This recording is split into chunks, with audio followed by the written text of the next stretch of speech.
Nous allons commencer ensemble une nouvelle leçon de géométrie sur le périmètre. Nous allons partir d'un endroit que vous connaissez bien, même si ça fait longtemps que vous ne l'avez pas vu, c'est l'école. Voici une photo prise du ciel.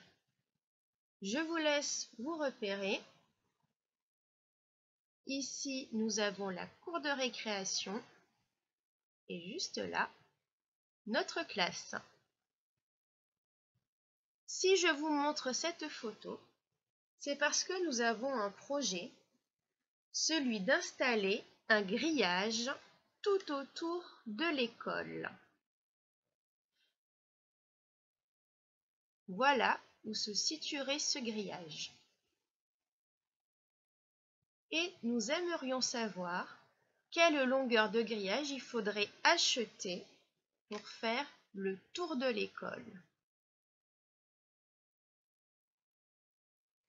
Nous allons commencer par mesurer chaque morceau de grillage.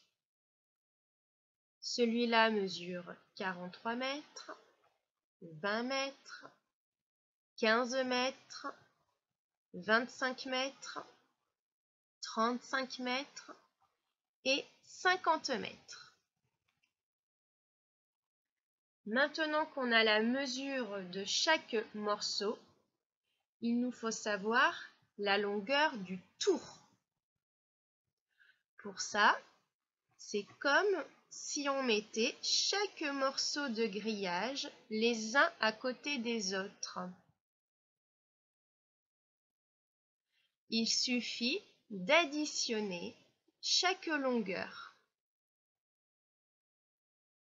15 plus 20 plus 43 plus 50 plus 35 plus 25 égale 188 mètres. Ce qui veut dire que le tour de la clôture mesure 188 mètres. Il faut acheter 188 mètres de grillage pour clôturer l'école. On vient en fait de calculer le périmètre du tour de l'école.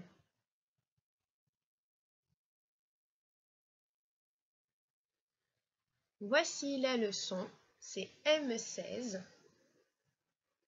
que je vous distribuerai la prochaine fois que l'on se voit. En attendant, vous pouvez la lire à la maison.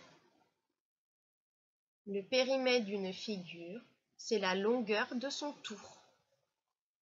Pour calculer le périmètre d'une figure, on additionne les longueurs de tous ses côtés.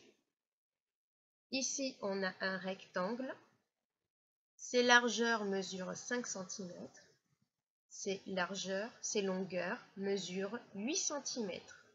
Quand on additionne tous ses côtés, 5 plus 8 plus 5 plus 8 égale 26. Ce rectangle a un périmètre de 26 cm. Pour voir si vous avez bien compris, vous allez tout de suite pouvoir vous entraîner à la maison à calculer le périmètre de ces deux figures. Nous recherchons toujours la longueur de grillage, mais cette fois-ci, ce n'est pas pour faire le tour de l'école, mais pour faire le tour de ces deux enclos. Je vous dis bon courage!